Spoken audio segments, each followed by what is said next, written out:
worst part of hell was this room, and I'm looking, and my eyes are getting big because I couldn't believe what I was looking at.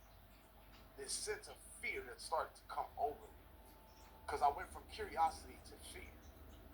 I'm like this, and I'm looking like this, and I couldn't move, but the fear was overtaking me at such a point to where I literally, like, I was frozen, but I could feel the screams, the cries was so overwhelming. I wanted to cry, but I was too scared.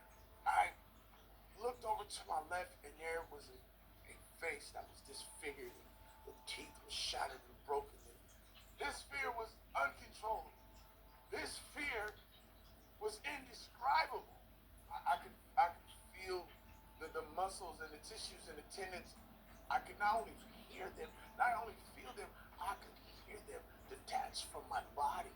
I could feel every single rib, every single tear, every single laceration I could feel. The more and more that I moved, the more and more they came up to rip me open even more. It's horrible. It's horrible. Absolutely horrible.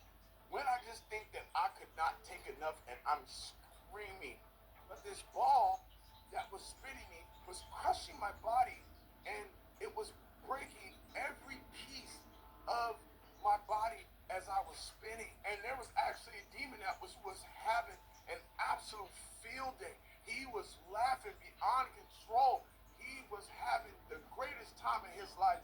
This bottom part of your mouth would be here. The top part would be back here, and you